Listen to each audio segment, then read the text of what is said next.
Hey, what's up, everybody? My name's Corey. Welcome back to the channel, One Step at a Time. This is Luke from Luke Sport Academy. He is going to be along with me as I learn about Tiki Taka. As I watch the FC Barcelona Glory Days video, which is linked right there, as I watched that video, people were in the comments saying, hey man, I see that you're commenting a lot on the footwork and the passing and things like that. You need to go react to this. And I didn't know what it was. So Luke is here to help explain this to me, and I'm pretty excited about it. Tiki Taka is the first tactic that I learned on my journey. So this is an official tactic?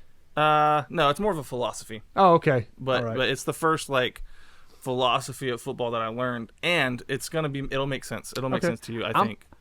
I love the way it sounds.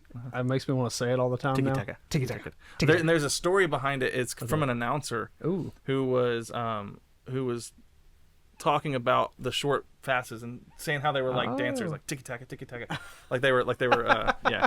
Okay, this is specifically around FC Barcelona. No. Oh, okay. No, this is just I guess this video will be a Barcelona Tiki Taka video. Okay. They perfected it. Ooh. So, but the Spanish national team played Tiki Taka. It's a it went through several evolutions of, and this will be something that we get into during the explained part of the video. But it took several evolutions of different types of football philosophies. So there was like total football, which was Johan Cruyff. Then that was developed, and there was different things. Gotcha. And this is what became Tiki Taka. Okay, let's do it. So.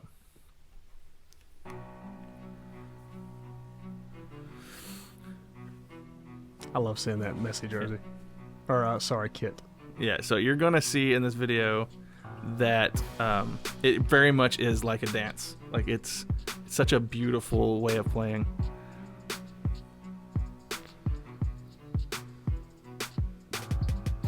Oh, wow.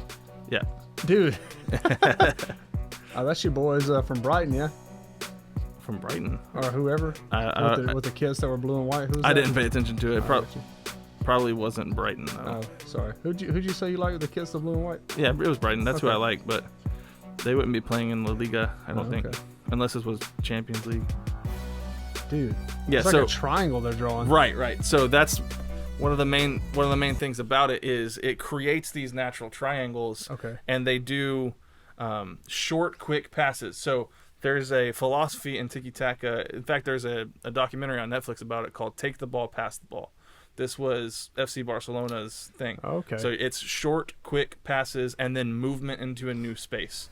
So you receive the ball, you're going to pass it quick, and then you're going to move, and then somebody else is going to... Right. And so what you're doing is you're creating these natural triangles all across the pitch as you're moving around. I'm interested to see how this turns into like a long pass, so to say, or was that part of the game at all for them? So with Tiki, probably occasionally they do some long ball passing, but very rarely is Barcelona during this era going to be playing any long ball. They're going to be playing mostly this, and people criticized it because they called it tedious. Ooh. Because it's lots of little. It just well, it is, and I imagine it also helped their time of possession skyrocket as well. Which is one reason why at Manchester City, because Pep Guardiola coached Barcelona, now he coaches Manchester City. He's one of the greatest coaches of all time. Okay. He's known for possession. They always dominate possession. Any team that's coached by Pep Guardiola, they are going to dominate the possession. That's because really cool. He's going to have at least a modified version of this, where it's going to be a lot of quick passes. Okay. You're not gonna maintain possession of the ball by a singular player very long. Okay. You get the ball, you pass the ball, you move. You get the ball, you pass the ball, you move, and so it's a quick moving, short passing game. Wow. Okay, I'm so interested in this. Yeah. Let's go. And he just had really quality players at this time. I saw the movement of him moving backward. Okay. So you just move into a new position where you have, and just the teammates are really good at. Look at that. There's just so it's like they It's like they trap somebody in the triangle, and like they're trying to really make their life hellacious. And they're just poop, poop, poop, poop, poop. So you can see as like a tactic, it's more of a philosophy. It's more of just the team the is way in really, which you move the ball. Yeah. They're really well coached into that concept. So we'll watch a little bit more of this, and then we'll check the explained video. Yeah, that would be great. But they're gonna stay relatively close to each other, so that they always have a quick pass that they can make. It looks like some no-look stuff is going on too. Right. You know what it kind of reminds me of? Yeah. It kind of reminds me, and this is completely different sport. Okay. It kind of reminds me of Muhammad Ali in boxing with the rope-a-dope. Yeah. Where he's just going to dance around, he's going to tire you out, he's going to have you, he's going to be up against the ropes, he's just going to let you punch yourself out. And people are wondering, what the heck is he doing? Like, he's not even trying to register a shot. Right.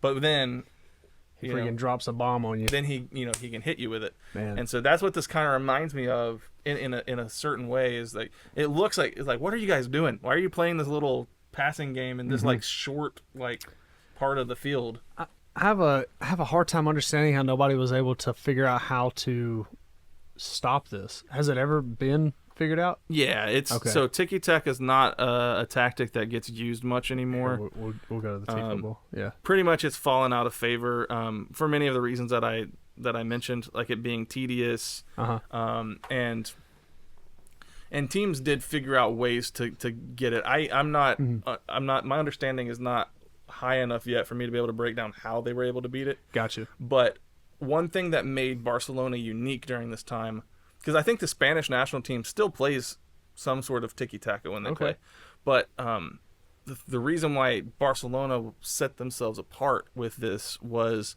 they just had the quality of players to do it. Yeah, when you got Ronaldinho and Messi, they had Xavi, they had Busquets, they had Iniesta. During that whole time, they had this really tight, like the players were just so good, and they played so what's the word? World-class Hall of Fame players. Yeah, like symbiotically, like they played like they're in each other's mind. That's the thing that I kept seeing in the Glory Days video, is like, I'm like, man, these guys play like they grew up together. Right. You know, I guess they did if they went to the academies and everything, but still, it's just crazy to see that kind of connection on the field. Is so cool to watch. And a lot of that comes from a name that you're going to hear a lot and you're going to see commented a lot, because I know it happened to me, Johan Cruyff. Johan Cruyff is the guy who got Barcelona to what they are. Wow. And then Pep became the coach during this time, who like took Johan Cruyff's tactics to another level. In fact, even at Manchester City, you'll see a lot of Cruyffian ideas appear. But yeah, that's Johan Cruyff he's one of the GOATs. Let's see. Let's do All this. right, let's get this explained to us. This is from Tifo Football. Okay. I love this guy. Yeah. The Spanish national team won the World Cup in 2010 and the European Championship in 2008 and 2012, playing a style of football that is known as Tiki Taka. The style was also popularised and brought to its highest version at club level by Pep Guardiola's Barcelona side from 2008 to 2012, which brought him and the club 3 La Liga titles and 2 Champions Leagues. Tiki Taka, in its simplest form, is a style based on retaining and circulating possession of the ball. Described by Sid Lowe in The Guardian as the nonsensical phrase that's come to mean short passing, patience and possession above all else, Tiki Taka has been seen as both a positive and a negative. At its best, it generates stunning movement, fluidity and incisive attacking football of great skill. And at its worst, it can be sterile and tedious. Yep. Indeed, the origins of the phrase may have those negative connotations. Javier Clemente, an extremely pragmatic Spanish coach of Athletic Club, apparently coined the term as a criticism. But it was Andres Montes, a Spanish commentator, who brought the Basque term to a wider audience during the Spain versus Tunisia game in 2006, saying, "Estamos tosando tiki-taka tiki-taka." We are playing with light, quick steps.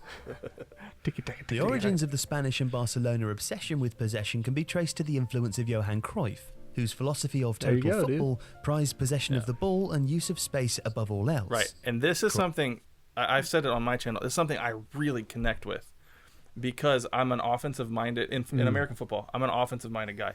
Right. When I coach on the offensive side, and I come from, being a Dallas Cowboys fan. Right. We're going to run the ball down your throat. We're going to, my whole philosophy in American football is if you don't have the ball, you have less opportunity to hurt us. So we're going to try to run the clock. And so that was like the era of football that I found the most interesting, was when we're going to have long 8 to 10 minute drives and we're just going to bleed the clock out. How have we never coached a team together? You're offensive I know. guy, I'm a defensive guy. I feel like we could just have some fun out there. Yes, we could. But this makes total sense to me. Okay. Like, if we have possession more than you have possession, we're going to have more opportunities to score. Yeah, and we're going to limit your opportunities. Right. But the problem is you have to still put the ball in the net, because there are teams coached by Jose Mourinho who figured out, we're going to let you have possession. We're just going to try to score off counterattack. Yeah. And whenever we hit you, we're going to hit you hard. So, right. Dang. This is so cool. Fellow Dutch managers Louis van Gaal and Frank Rijkaard brought this appreciation of possession and space with them when they coached at the Catalan club, marrying it to a stylistic focus inherent but latent in the club's technical DNA. Their influence on Pep Guardiola and a generation of players from the club's famous La Masia development complex meant that Barcelona was primed to play the style. A coterie of superbly talented but diminutive creative players also forced Barcelona's hand to a degree. They couldn't compete purely with physicality, but intelligent technical players like Xavi, Andres Iniesta, Pedro and Lionel Messi flourished under Tiki Taka. Guardiola, the deep-lying playmaker turned tactician, said that in the world of football, there is only one secret. I've got the ball, or I haven't. This mantra of keeping and taking care of possession was articulated by two of his best players, Xavi and Iniesta. Xavi would say, I get the ball, I pass the ball, I get the ball, I pass the ball. And Iniesta, receive, pass, offer, receive, pass, offer. Barcelona and Spain tended to set up in the 4-3-3, the formation that seemed best suited for the style and for rotation of the ball, by creating overloads. Because tiki-taka was more than possession for its own sake. I think 4-3-3 is also still one of the most popular formations that people use. You got this back line of four. Is this counting the goalie as well, I assume? Yeah, yes. Well, no. I mean, the goalie's just assumed. Goalie is always assumed in a formation, so it would be, I guess, a 1-4-3-3. But so Pep will still run a version of this. He'll start off with a 4-3, but he normally takes, I can't remember which one. He normally moves one of these wingers up into this area to create a diamond. Wow. So it becomes a 3-4-3, which is something that Cruyff did a lot of, which was that diamond shape. But it makes sense, these guys positioning themselves. That's how they're moving it down the field. That was really my main question, is like, okay, it's cool that you're able to pass it around, but like, how are you progressing up the field efficiently? But this makes sense if they have like a dance, as you say, down the field. It's pretty cool. Yep. Needed to generate chances. So tiki-taka incorporated three other factors that were crucial to its success: pressing, the false nine, and positional play. Pressing was an obvious addition. All right. Now we get to see if I understand my tactics like I should. Okay, so the false nine is a thing I think I understand. Okay. False nine is when you're going to have the striker who plays right here. Is the striker the 9? Is a striker a 9 or a 10? I still don't understand the number system like I should. But a false nine is where you're going to play this guy. He's going to, instead of playing up here, he's going to drop back into this false position so that he elicits the defenders to come up. Oh, so he's drawing people from the goal to set up opportunities for the outside? Set up opportunities for his other attacking players. So that's not too terribly difficult to understand. Right. So Messi actually played false nine. Oh. He would come up and play in this little false position. Of course. And then he would distribute to these other guys over here. That makes sense, because who's going to draw everybody to him? Right. Messi. Right. And so there's a game, I can't remember the date of the game, but it's supposedly a game that changed football forever, is the game where they unveiled Messi as a false nine against Real Madrid. And they were having I think they won the game like 5-2 or something like that. Wow. But they couldn't stop it. They couldn't stop the false nine concept. And since then, almost everyone plays a false nine at some point. Because if you don't play it, Right. If you don't play into it and you leave Messi wide open on the pitch, you're going to pay for it drastically. Right, exactly. Wow. So you have to put somebody here that can elicit that kind of response from the defense. It can't just be some scrub. Like your false nine has to be that dude. Yeah, but I mean, teams are still going to try to do it. They're going to try to play their they're just going to try to play him in this up position. Right. And elicit some of that they're going to try to get the back line to move up. That's pretty cool. I think I understand that right. I might be still not quite grasping it. Right. I don't know. That sounded. Yeah, I'm actually willing to say that on this one though, because the false nine concept I understand through comments, and okay. I haven't seen it in practice to a point where I could actually pick out what if someone's using a false nine. Right. But yeah, I know that's what that is. All right. Any team which prizes possession will work extremely hard to regain the ball after it's lost.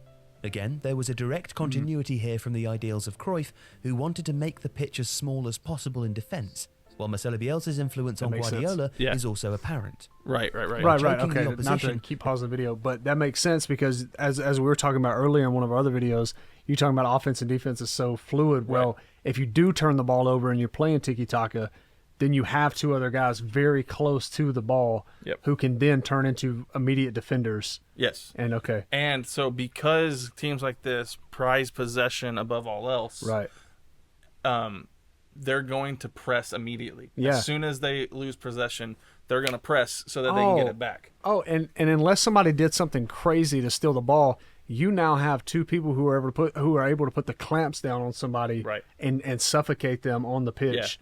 Yeah. Wow. And so something that I know and it all depends. I might be talking more along the lines of what Guardiola is doing now with Manchester City. But what he does is whenever he presses to get that ball back, he then distributes the ball back to his back line. So they're going to kick it all the way back. And restart. And build up their play that way. Because he has a philosophy of he wants them to build up from the back because it's going to create the best chances. I don't like that much. Yeah, I'm sitting here thinking about it. I think I disagree with that. Now, of course, I'm freaking sitting in a chair in an office talking about this. I'm not out here coaching it, but it kind of seems like you kill your momentum a little bit doing that. Yeah. Now, here's what this has been the tension that I've been at for the last, I don't know however long I've been trying to get into this. We actually don't have to finish this video. Yeah, we can stop it right here. Yeah. So my tension with this has been the fact that there's the gegenpressing thing that I told you about. So not Jin not gegenpressing. No. So there's some talk about like what is your press trying to accomplish? For Guardiola, his press is trying to get the ball back in possession, and then he wants to start his build up again. Okay. If he can, or get it to a place where they can settle. I like the philosophy of a guy named Jurgen Klopp. And his philosophy. Say that name one more time. Jurgen Klopp. Klopp. He was the manager at Liverpool. Okay. And so he would like to press, get the ball back, so that he can attack. So I like that. And I love the thought of it. The problem, and here's the tension of it: if a team plays an all-out press, they're going to get tired. I was gonna say, I see where you're going now. And not only that. Okay, so imagine if your whole team doesn't get tired, but you know, you're out there with 11 on the pitch, 10 really running around. If you have, in theory, 5 people pressing well, and you're able to steal the ball, run it up the pitch, 3 of those guys might be exhausted at this point. So you really only have one other person assisting you down the field. And that's what people have been telling me as I try to come up with my philosophy, and it makes sense in like an X's and O's sort of thing. Like on paper that makes the most sense, but in reality, when you start to consider stamina and even think about this, cats that are having to play like during rain games or out in the snow and things like that. If it's a really windy day, you know, an all-out press for 90 minutes is going to run your guys ragged. Yeah. Now, what ends up happening though when teams, because you have to choose your press in moments. But I like the idea of using that all-out gegenpress in those moments where you turn the ball over, especially if you turn the ball over in the opponent's half. So where they have opportunity to. So we've score. been trying to score. We turn the ball over. Let's press really fast and try to counterattack right now because we're close enough that we could score from here. Yeah. Now, Guardiola doesn't do that. He would rather have a more controlled, like, let's build it back up again. Let's get the play initiated again. Whereas, so I thought I like a mixture. I like to play this possession game where we keep the ball, but then we have a hellacious attack. Or Pressy Taka. Pressy Taka, yeah. Yeah, Pressy Taka. So I thought about that. It's just a difference in philosophy. It's like, what do you want to accomplish with your press? Yeah. And so I like the idea of the press if the team that just stole the ball is in a position to score. I think that pressing makes a lot of sense in that, because at that point you're doing everything in your power to prevent them from getting at least a clean shot off. Right. And I think, I don't know, I feel like that just makes sense, like logically, like duh, you would do that. However, how many times are you giving that team the opportunity to do that? I think back to Newcastle's situation with Man City this week, and you're like, man, if they would have pressed every time that they put them in position, we would have been beat the whole game. Right. And so I guess it really depends on what kind of team you have, who's on the pitch, who are you relying on the most to accomplish this. Right. So that all plays a factor as well. Yeah, and so I think about all of these things as I'm trying to figure out how I would coach if I was coaching, and I think that I like the possession style game. I like that. It makes the most sense to me, but also to have a furious counter-attacking, pressing sort of situation. Yeah. But what ends up happening, so when teams gegenpress, here's what the stats actually show. When teams use gegenpressing, they have a higher number of shots. Okay. So they take a higher number of chances at the goal. It's not always quality. So you might see a team who gegenpresses a lot. You might see them take 15 shots, but they might get 4 of them on a shot on goal. And, dang. And when you got a team like Manchester City, who they distribute it back again, their press, they're going to press to try to win the ball. Then they're going to go back to playing their style. Okay. When the team does that, they get fewer shots, or they take fewer shots. This is what it seems to be, but their shots are not the same quality, or their shots are higher quality. Their shots are higher quality because they take the time to build it back up. Yeah, that makes sense. It's trade-offs. That's what I'm finding as I study tactics. Everything's a trade-off. Sounds like a give and a get in a lot of this. You have to keep in mind that whatever you give up, you're going to receive something on the other end of that spectrum. It's like a spectrum, right? And you have to find something that is best for your team, and certainly the center isn't necessarily what's best for everybody. You're kind of, and maybe that's a poor way to describe it. I don't know. I'm excited though, because I'm learning for the first time about something that I care about deeply in sports, and that's defense, and also offense as well. In the game of football, you have to know both and whatnot. But this is really fun. I'm excited to keep going with it. This is not what I expected at all from this sport when I first got into it. So same. When I found the tactics, dude, they're so rich. It's kind of crazy. You just watch the game, and my whole life I just watched them. They're like, oh, they're just kicking the ball around. That's what it feels like. It's like, no, there's a lot of movement going on. They have the pitch. Yeah. A lot of managers will break it up into zones, so there's a lot that you have to learn. I honestly wonder, this would be something we really need to try to do. Once I get a better understanding of tactics, and you get a little bit deeper into the knowledge of the game, comparing two sports that we love, because the more I dive into this, the more I begin to realize there are of course things that separate American football and football, but from a logistical side, it's really not. It's not that. The philosophies are not that different. No. The ways that it plays out, the defensive mindsets, all that stuff is. Which is something I've been trying to tell my subscribers, and I want to if you're watching this to this point, thank you for watching a very long video. Thank you. But if you're still watching this, here's what I want to say, and you've never given American football a chance, which I understand a lot of people haven't.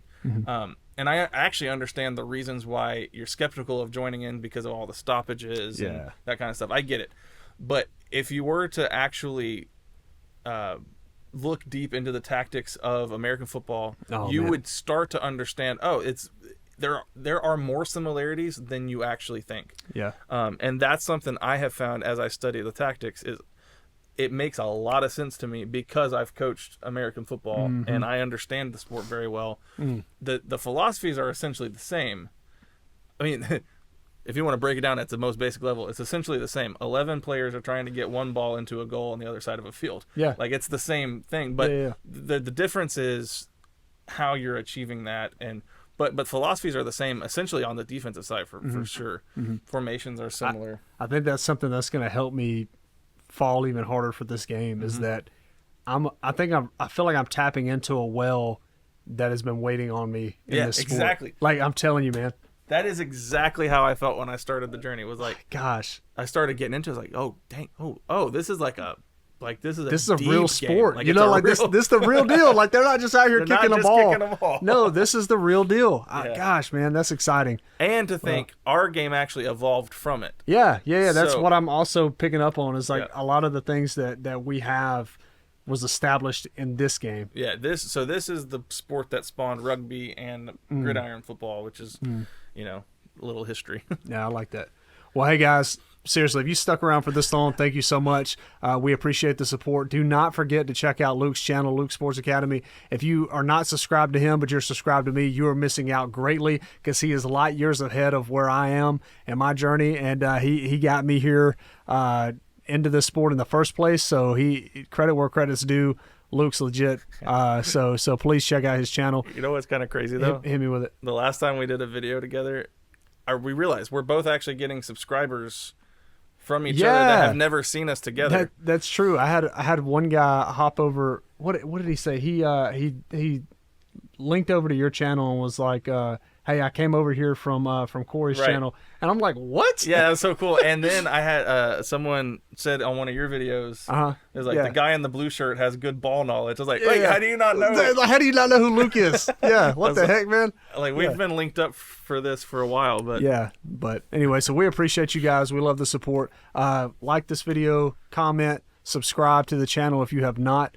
And join in. If you just switch over to the community tab, I post there probably once a day, and there's some good banner going on.